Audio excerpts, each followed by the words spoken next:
I love touching God in worship. I live for it. That's everything. That's life. His presence is life. Love touching Him. Love touching Him in prayer. Love touching Him in worship. Touching Him in the Word.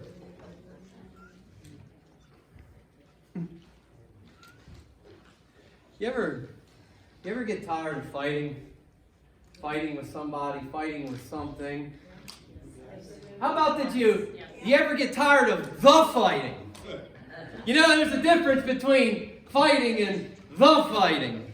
There's a lot of fighting in the world, you know, and just recently, last couple of weeks, unless you live in a hole in the ground and didn't have any interaction with human society whatsoever, you know, there was some conflict, there was some trouble, there was some fighting in the Middle East between the United States and Iran just recently. And has anybody not heard of that? I don't have to tell that story, do I? It was all over the news, and some people really lost their heads about it, and they thought we were heading into World War III. Of course, you know that World War III didn't happen. It just all kind of fizzled out and went away. But you know, when you look at the Middle East, you know, it's a troubling place to me because when I look at it, I tend to think of the Middle East as a place of constant warfare. It's a place of constant conflict in the world. In my life, I've not ever seen the Middle East be anything other than that. You probably haven't either. Maybe you think of the Middle East as a place of constant war. But it isn't just the Middle East. It isn't just isolated there. You might be surprised to find out that the United States of America is actually a place of fairly constant warfare. I mean, I did some research this week, and I found out that from the beginning of the United States in 1776 to the present day, we've had a lot more war than we've ever had peace. This graph that's behind me actually shows the years that the USA has been at war. Maybe not for the whole year, but there was a year during that war. The green on the graph shows the years that we were at peace as a nation. That's a whole lot of red on that graph. What that boils down to is in 243 years of existence as a country, we've been at war in some way, shape, or form in 224 of the years of our existence. 224 out of 243. That means we've had a total of 19 years without some conflict being involved in. I'm not trying to pick on the United States of America. I love the USA. I live here. I'm from here. We still have more freedom and more opportunity in this country than any other place on the earth. And the only reason that we have that freedom and that opportunity is because men and women bled and died to protect and to preserve those freedoms. Amen? Amen. Yeah, we live in the greatest country on earth. I'm not trying to pick on the USA, but our history is a history of war. And it isn't just the United States, though.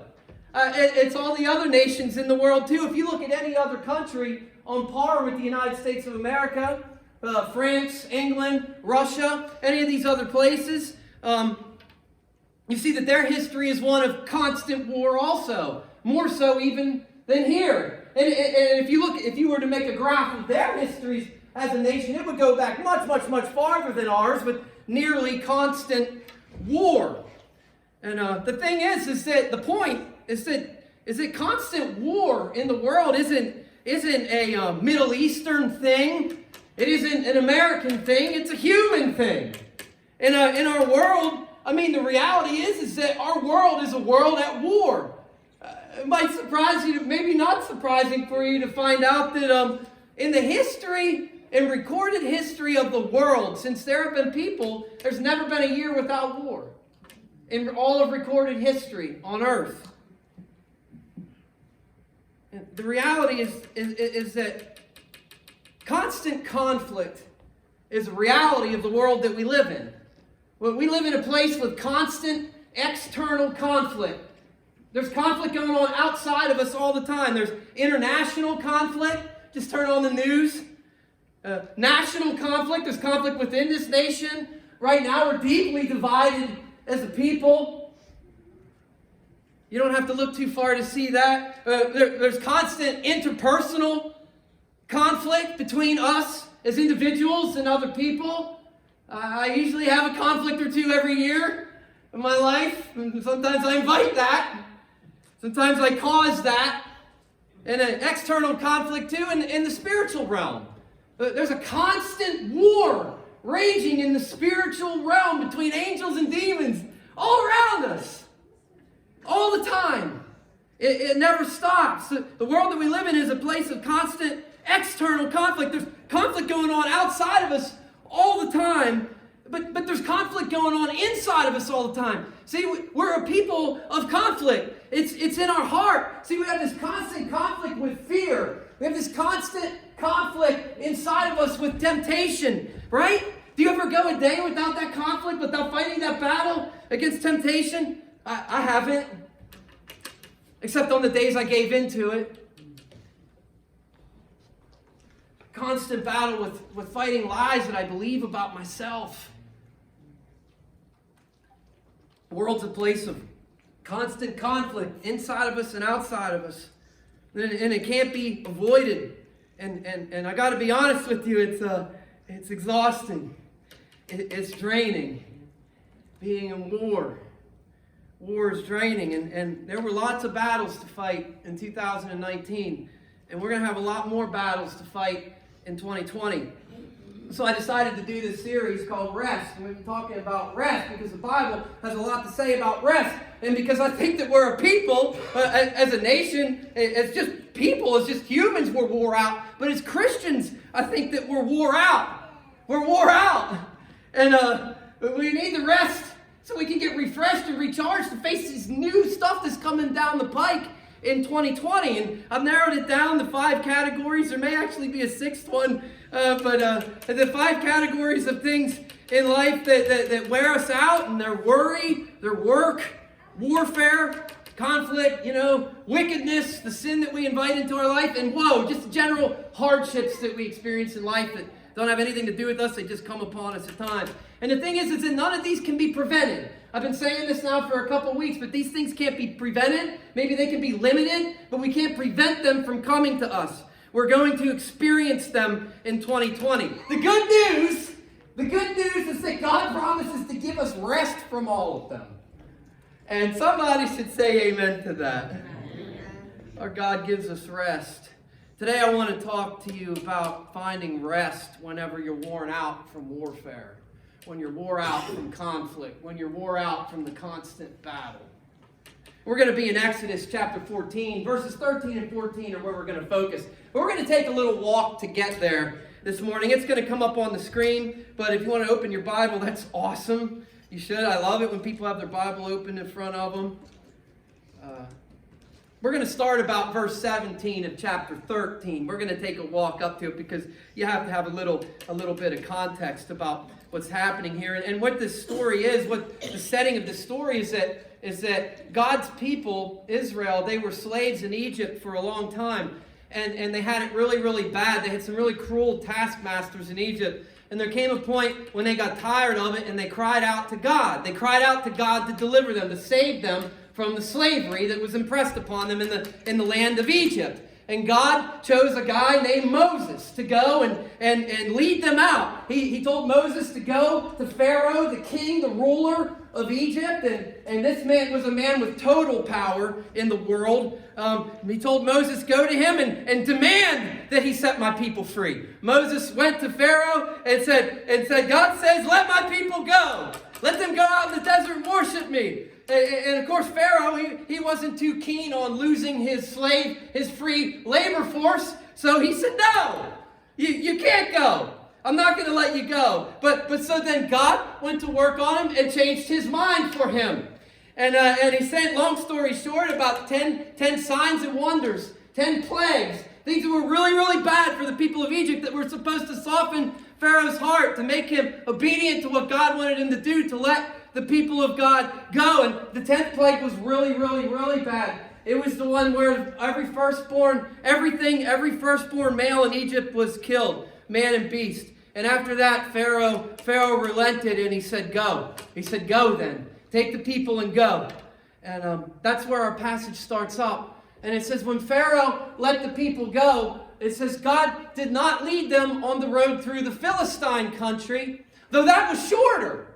For God said if they face war, they might change their minds and return to Egypt. So God led the people around by the desert road toward the Red Sea. The Israelites went up out of Egypt ready for battle. They left Egypt ready for battle. They were armed, they were organized in the fighting units. We presume that they knew how to fight, they knew how to use the weapons that they had. They were ready for battle, but they weren't ready for a fight. And the really interesting thing, really powerful thing is that God himself led them. Like it says that he led the people by day, like that there was a pillar of fire that went before the nation by day, and all they had to do was walk. I mean, the fire was by night, I'm sorry. A pillar of cloud by day. So picture this, just like a tower of rising smoke by day, and it's moving, and all they have to do is keep their eyes on it and follow it. They have no idea really where they're going to, but they know that they're going. They're following this manifestation that is from God. And by night it was a pillar of fire, so it was always in front of them. They could always see this in front of them. So to them, I mean, there was absolutely no doubt that God was with them. I mean, they could see this miraculous manifestation, this supernatural thing happening in front of them. They knew that God was with them. Still, God knew that they would run from a fight. If they faced a fight, they would break and run, and they would run all the way back to Egypt and beg to be slaves again. So God, knowing that about his people, he led them away from where he knew there was another army. He led them away from the Philistines, which would have been the shortest way for them to go, and he led them toward the Red Sea, it says. Now, that's not where you think it is. It's actually about in the middle of where the Suez Canal is today. There was a lake there. It wasn't the actual, what we would call the Red Sea. It was a large lake that was where about the middle of where the Suez Canal is today. And when they get close to that place, God gives Moses some new orders. In chapter 14 and verse 1, it says, "Then the Lord said to Moses, tell the Israelites to turn back and encamp near Pi-hahiroth between Migdal and the sea. They are to encamp by the sea directly opposite Baal-Zephon. Pharaoh will think the Israelites are wandering around the land in confusion, hemmed in by the desert. And I will harden Pharaoh's heart, and he will pursue them. But I will gain glory for myself through Pharaoh and all his army, and the Egyptians will know that I am the Lord." So the Israelites did this. So picture this. They're on the way out of Egypt. God knows they're prepared. They're armed for battle. God knows they'll run from a fight, though. And they have this pillar in front of them. It's either cloud, depending on what time of the day or night that it is. This supernatural pillar, and they're following it. And it kind of leads them around. And it comes to, it rests in front of a large body of water. And they're following this pillar, and they come to this large body of water that they can't cross. God's very, very specific in the directions. And what happened? The people came to a dead end. They came to a dead end. They couldn't go any further. One time, I hate driving around Pittsburgh. I do. I mean, it's the most ridiculous city, and I get it. It's because of the geography. One of the first times I ever tried to find my way around the city of Pittsburgh, I took a friend of mine, me and my buddy went. His dad was having major surgery at the VA hospital in Pittsburgh. And we got in there, and he was going to be there for like 2 weeks. We dropped him off, and then we left, and we thought, well, we're really not that far from 376. We'll find our way back. We ended up on the top of some hill at the end of a dead-end road. We came to a guardrail that dropped straight down after that, looking down on Route 376. It's like, that's where I want to go, but I have no idea how to get there from here. Have you ever had that experience in Pittsburgh? That's where I want to go. I can see where I want to go, but I can't get there from here. Did you ever feel like that in your relationship with God? Did you ever feel like that? Like you were following God? You thought you were following God? And you ended up at a dead end in life. You want to ask God, is your GPS broke? What am I doing here? What am I doing in this place? You told me where I had to go. I can see where I want to go, but I can't get there from here. You led me to a dead end. You ever want to ask God what he's thinking? Why'd you leave me to this dead end? And I'm sure you're not alone. Israel wanted to ask that question too. God, why'd you lead us to this dead end? But they were exactly where they were supposed to be, because sometimes in the plan of God, dead ends are by design. Dead ends are by design in the plan of God. God brought his people to a dead end so that they could trust him to get them to the other side. And see, there's no such thing as a dead end in the plan of God. There's no such thing as a dead end with God, period. See, because our God makes a way where there is no way. Didn't he do that with Jesus? Wasn't it impossible for us to get... We were at a dead end. We couldn't get to God, right? There was this sin gap between us and him. And there we stood. And God sent Jesus to become one of us, to make a way where there was no way. Our God is a God. He doesn't have any dead ends. There's no dead ends in the plan of God. Jesus isn't a dead end because he isn't dead. He's the living way. I thought you'd get a little more fired up about that.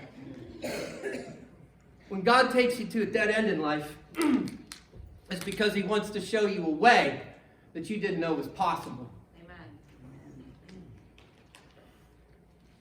Sometimes dead ends are by design in the plan of God. Sometimes battles are by design.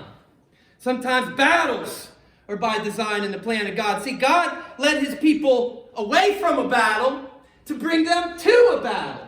Did you catch that in the text? He led them away from a battle to bring them to a battle, because he knew if they faced battle, they would run. So he brought them to a dead end so they couldn't run. Why? Because he wanted them to trust him for the victory. And guess what? You can't have a victory without a battle. I'm preaching to somebody today. Somebody needs to hear this today. God wants you to trust him for the victory, but you can't have a victory without a battle. Amen. And he knows you'd run, and so he brought you to a dead end so you'd have to stand and trust him. Israel was about to have a battle, but it was by God's design. In that battle, did you catch another thing? It was for God's glory. It was for God's glory. It wasn't for Israel's glory. One of the big reasons why we get worn out by battles that we fight in life is because the battles we're fighting aren't by God's design, and they're not for God's glory. Stick a pin in that. I'm going to come back to it in a minute. So, Pharaoh did exactly what God wanted him to do. God hardened his heart, and that's a really weird thing to wrestle with in the scripture, and I don't have time to talk about that. Just know that God did that at the time to bring glory to himself. Pharaoh also hardened his own heart through the text, but he did exactly what God wanted him to, and he got his army together, and he pursued the people of Israel. Why? Because he wanted his slaves back. He wanted his free labor force back. He wanted his slaves back. See, when you get free from something in life, when God sets you free from something that you were enslaved to, don't think for 1 second that it won't come after you with everything in the kitchen sink to get you back. It absolutely will. See, God transferred you out of the kingdom of darkness and brought you into the kingdom of the Son that he loves. And Satan doesn't take the loss of his subject lightly. He will come back. But guess what? If God delivered you once, he'll do it again. Somebody say he'll do it again. I got to hear you say it a little better than that. He'll do it again. If he did it once, he'll do it again. I'm more fired up than I thought I'd be with this message today. If he did it once, he'll do it again. Israel didn't believe that, though. See, they'd already been set free. They'd already seen signs and wonders, but they didn't believe it. As Pharaoh approached, the Israelites looked up, and there were the Egyptians marching after them. They were terrified and cried out to the Lord. To me, that's really, really strange, because they left Egypt ready for battle. They're armed, they're organized, they know how to fight. They saw the 10 plagues, they see the pillar of fire or the pillar of cloud in front of them, and still they melted when an enemy came after them. But they did one thing right. They cried out to God. They did one thing right. They cried out to God, and they did one thing really, really wrong. They blamed Moses for what was happening. They said to Moses, was it because there were no graves in Egypt that you brought us out to the desert to die? What have you done to us by bringing us out of Egypt? Come on, clicker, work with me. Didn't we say to you in Egypt, didn't we say, leave us alone, let us serve the Egyptians? It would have been better for us to serve the Egyptians than to die in the desert. And Moses then responded to them by telling them the biggest 3 things that we need to remember in every single conflict that we find ourselves in life. And this is it. Moses answered the people, do not be afraid. Stand firm and you will. He say might? What did he say? You will see the deliverance the Lord will bring you today. The Egyptians you see today, you will never see again. The Lord will fight for you. You need only be still. Here's what he told them. He said, stand firm. This is the first point on your bulletin if you're a bulletin filling in blank line kind of person. Stand firm. Stand firm. Stand firm. See, the people were about to do something really, really stupid because they were afraid. There's 2 things we do when we're afraid that's really, really stupid. We run or we fight when we're driven by fear. That's exactly what we do. That's what the people were going to do. Moses is saying, don't run. He's saying, don't fight, because both of them are going to wear you out if you try. Stand firm. Second, implicitly, he told them, trust God. Like this could be every message I preach, right? Like trust God. Trust God. Implicitly, he told them to trust God. He said, you will never see the Egyptians again. Why? Because God would fight for them. Because God himself would fight for them. And then he told them, and this isn't what she expected, he told them, be silent. He told them, be silent. And I know that it said still in the translation that I read, but the word in Hebrew, in the tense that it's in Hebrew, that verb is actually, it means silent. And that's the way it's translated in the NASB and the ESV. The Lord will fight for you. You need only be silent. And Moses isn't saying, don't encourage one another. He's saying, don't not encourage one another. He isn't saying, don't pray. He's not saying, don't pour out your heart honestly before God. He's not saying that. He's not saying, don't praise God. Certainly. He's saying, stop poisoning the atmosphere with negativity. Stop poisoning the atmosphere with negativity. Stop blaming me. Stop complaining about the situation and stop proclaiming a future that God has not destined you to. Because you can't trust God and do those things at the same time. He's saying, if you can't pray, and if you can't praise God, and if you can't encourage each other, then shut up! Amen. Of course, I'm going to preach it a little more too. So you know how the story ended, right? You know how the story ended. God told Moses, he's like, what are you crying out to me for? Stand here, stretch out your staff over the sea. And when you do, all this stuff's going to happen. Which happened? God caused an east wind to blow and parted the waters of this gigantic lake. And the Israelites entered in and they walked through on dry ground. And as they were going in, the Egyptians pursued them. But as the Egyptians pursued them, God threw them into confusion. It says that he jammed the wheels on their chariots. So they're in the mud and the wheels get jammed. They're like, what's happening? God's fighting for the Israelites. And there they are, though, in the middle of the lake, and they can't turn back at this point.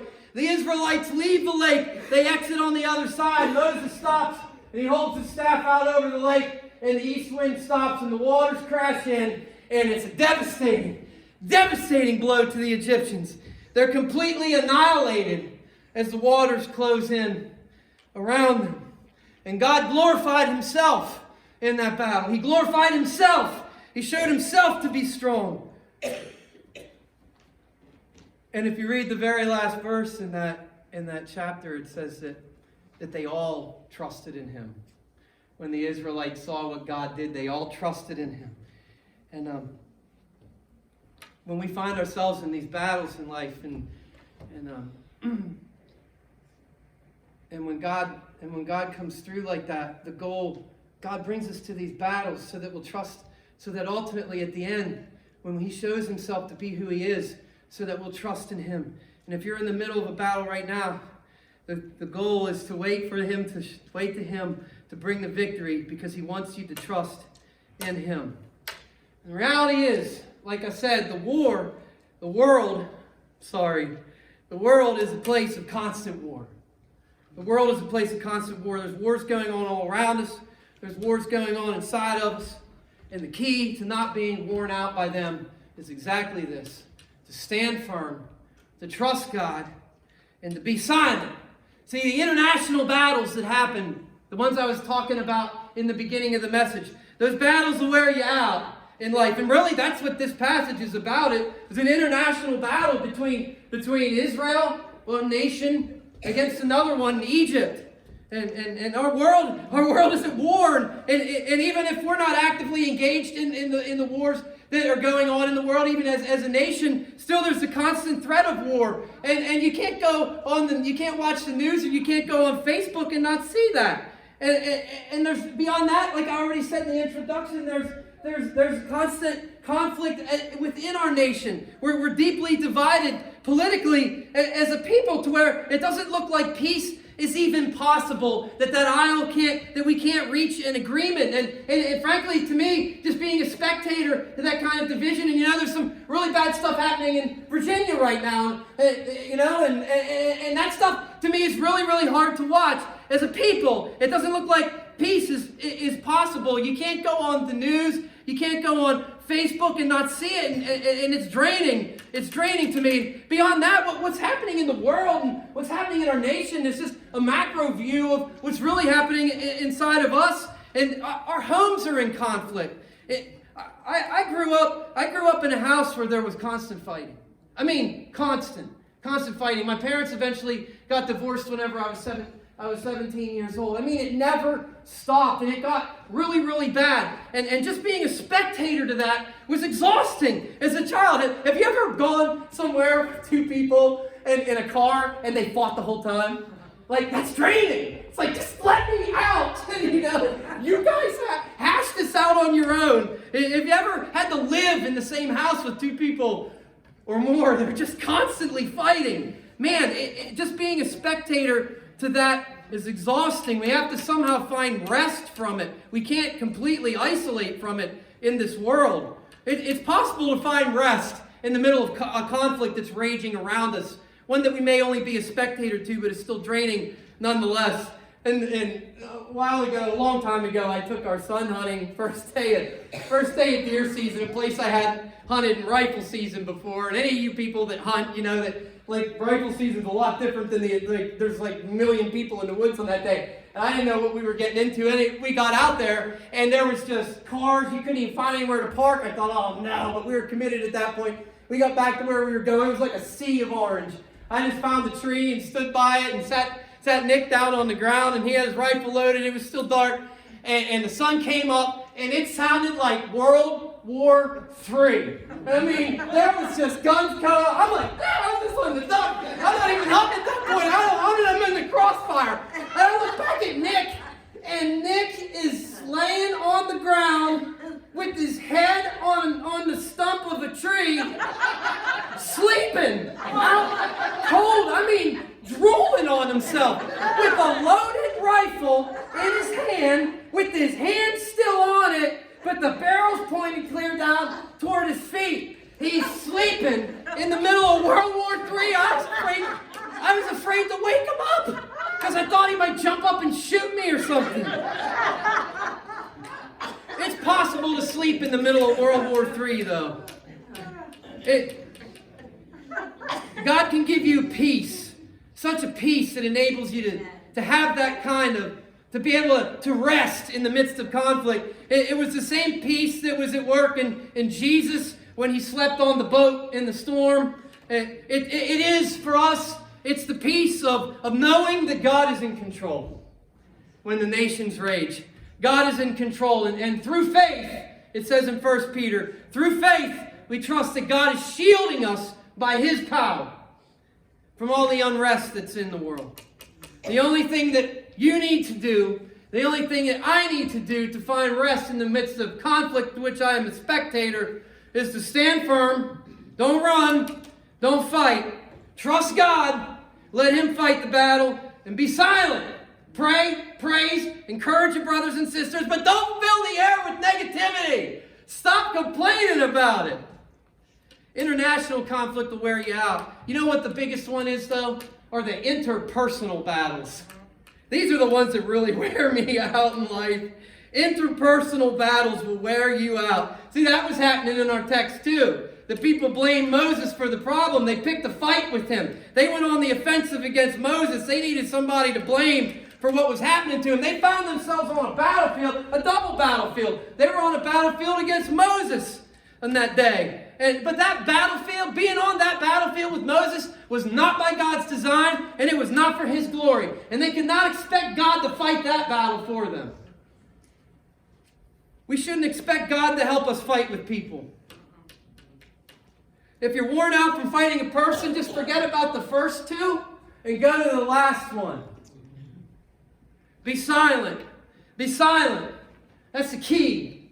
I'm more and more impressed with that being the key to finding rest in the midst of interpersonal conflict. You know why? Because personal battles, if I'm battling with you, it's a battle of words. Unless it becomes physical. At that point, somebody's going to jail. But we fight with words. We fight with words on Facebook. We fight with words that we speak. We fight with words that we text to one another. And here's the thing. The more you talk, the more you will prolong the fight. The more you talk, the more you will prolong the fight. Somebody's got to know that I'm speaking truth this morning. You know what I'm saying is true. The more you keep talking, the longer that fight's going to go on. Woo! I learned that with my dad when I was little. I'd get in trouble for something, and my dad didn't take any I guess I can't say that word, but he didn't take anything from me disrespectful like that. And, see, Filter caught that one. Anyway, Filter works better and better. My dad, I would be in trouble. He'd let me have it. And as he was walking away, I had to, old man would turn around with fire in his eyes, boy. My sister would be in her room saying, Jim, just shut up. Right? Just shut up. If you could just shut up, this will all stop. You're just making it worse. My wife told me a similar story about herself in that same situation with her sister telling her the same thing as they were running up the stairs. Carla, just shut up. You're making it worse. Maybe we make it worse for the people around us too because they got to endure it. And then when Carla and I have a disagreement over something, there's a point whenever, I've decided I'm going to fight for this. I'm not just going to let this go. And it's like two dogs fighting over a bone at that point. And my mind says, just stop. Don't say the next thing that you're thinking about saying. Of course I don't. And then it makes the whole thing worse. It goes on and on and on. See, it's up to us to stop that battle. But sometimes in life, interpersonal conflict comes to you. Sometimes you're not the one instigating it at all. That was Moses' story. That conflict came to him. See, there wasn't two people fighting. There was just one group of people fighting against one person. But when those kind of battles come in life, when God allows them to happen to us, they're for God's glory, just like every other battle that He brings us to. They're for His glory. God allows them to come to us in the end so that our faith is refined and we learn to trust in Him as the God who gives victory. When interpersonal conflict comes to you, when somebody attacks you, this is what you got to do. You need all three then. Because God will fight for you in that battle. Stand firm. Don't run. Don't fight. Trust God. He'll vindicate you if you're innocent. And be silent. Say your piece and shut up. Had to learn that on Facebook just recently. You can't win a debate on Facebook. Have you guys figured that out? if you still think that's possible, please resign from that. Just be silent. You cannot win. It doesn't matter how right you are and how wrong the other person. And that will wear you out. As those little blips come up that so-and-so responded to what you said. And you keep checking your phone and going back to, maybe I'm the only one that does that. Maybe I'm sicker than others. Wait, he's smiling. I think he knows what I'm talking about. You're in that camp with me, huh? It's never God's design to return insult for insult. Never. Never. And that will never bring glory to Him. If you can't bless the other person, then just say nothing. Because that's only going to prolong the battle in life. You know, two more battles, just real briefly, I want to talk about that this applies to, and I mentioned them in the intro, is the spiritual war that's raging all around us right now as we speak. Those spiritual battles affect us personally, and those spiritual battles will wear you out. Those spiritual battles will wear you out in life. See that the imagery of the army of Egyptians bearing down on God's people with their back to the sea. I think that there's some symbolism there. To me, it's an illustration of Satan and his army of demons, like coming at me, coming at you, with our back to the wall. And that conflict will wear you out. This is what you have to do. Stand firm. Don't run, don't fight in that spiritual battle. Yeah, don't. Did you hear what I said? God hasn't called you to fight in that spiritual battle. You know the big passage in the Bible that talks about spiritual warfare, Ephesians chapter 6? All that armor of God we're supposed to put on. We're supposed to be strong in the Lord and in the power of His might. And we're supposed to strap up with all this armor that belongs to Him. It doesn't say to do that to fight. It says do that so you can stand firm.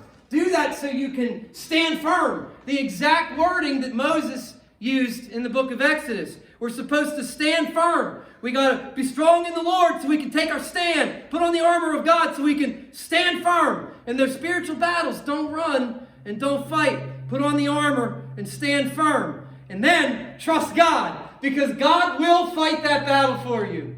I know there's times when I've come under that demonic attack, and if you don't know what I'm talking about, we can talk about it later. If you do, then you do. You know what I'm talking about. And there's times the enemy comes up against you in a way that you can just know that it's him. When that happens, God will always fight for you. God will never abandon you in that fight. Let me tell you something about Jesus. I've said this before. That Jesus is the baddest dude on the block. Amen. He is the baddest dude in heaven. He's the baddest dude on earth. It don't matter. There isn't a demon alive that can take him. And from him, from his presence, they flee. They always do what he tells them to do. You ever read in the Gospels anywhere where a demon didn't submit to him? They always do. Jesus will fight for you. You got to trust him to fight the battle. He'll always fight for you, and then be silent. Don't fill the air with negativity. When you feel that spiritual attack pressing, and life's getting really, really hard, and the enemy's heaping stuff on top of you, don't fill the air with negativity. Don't complain. Don't start blaming people. Demons thrive on negativity. When you fill the air with negativity, you're just creating a feeding frenzy. You're chumming the waters. Fill the air with prayer. Fill the air with praise. You know your praise is a weapon? Did you know that? You know that's a weapon that you have? Spiritual battles will wear you out in life. And the last one is the internal battles that we fight. The battles against temptation. See that Israel had that battle there that day in front of the Red Sea also. They were afraid and they were tempted to do something really stupid. To run. Or to just surrender. When you're worn out from those internal battles, from fighting against temptation, from fighting against fear, from fighting against lies, do this. Stand firm. Don't run. Don't fight. You can't run from temptation. I tried. It doesn't work. Wherever I go, there I am. You can't run from temptation. And it might surprise you, but it isn't God's design for you to fight against it either. You can't resist it in that way. The only way that you can win the war against temptation is to surrender to God. It's to surrender to Him and trust Him. Because you know what? Jesus already won that fight. He won that fight on the cross a long time ago. And if you want to rest in that victory that He's already accomplished for you, that victory over temptation, you just need to surrender and trust Him to fight that battle. And then be silent. Be silent. Don't fill the air with negativity. Fill the air with praise. Fill the air with prayer. Fill the air with... Find somebody that's more messed up than you and encourage them in their battle. Fill the air with praise for the victory that's already been won. You know that the victory's already been won? Can somebody get excited about that this morning? Can somebody get excited about the fact that God fights our battles for us? That we only need to stand firm? That we only need to trust in Him? That we only need to be silent? Your praise is a weapon, people.